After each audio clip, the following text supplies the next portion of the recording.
We are here with Indiana, who is our model, and we are going to be comparing a softbox, soft light source, to a very hard light source to see what that does to these toothy fabrics, a lot of texture.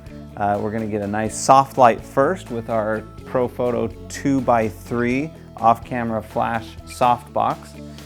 We've got it mounted high above her. We also have a little hair light in the back there, just kind of giving her a little rim light. But this is our main light source. And we also have a bounce light down here.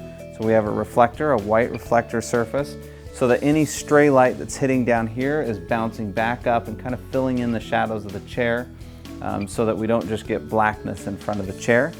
Our camera is way down here, and I'm going to be away from the camera directing Indy towards me, so I am triggering it with a pocket lizard. Ready? That's beautiful.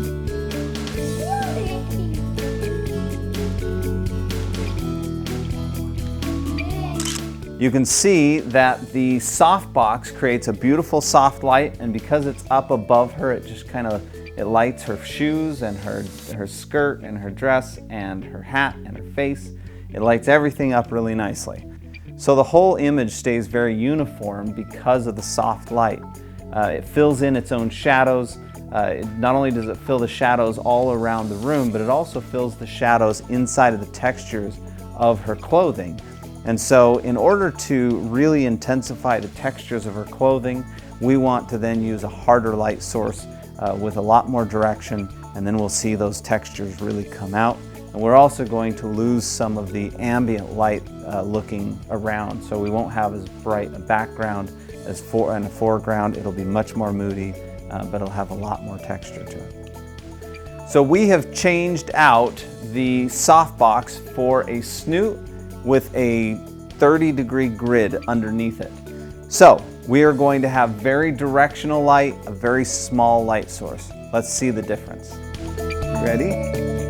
They put a dog in a spaceship. Yeah. So look at the difference between these two shots. All we did is change one modifier and re-aim the snoot to make sure it was hitting her, and that's it. That's the difference between these two shots. One modifier gives us a very small light source that is very directional. The other light source, the softbox, gives us a very large light source that has very little direction to it.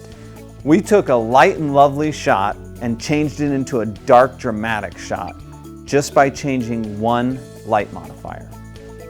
So the next time you're on set and you've got your shot accomplished, try swapping out one light modifier and see if you can completely alter your shot and get a second shot out of that setup.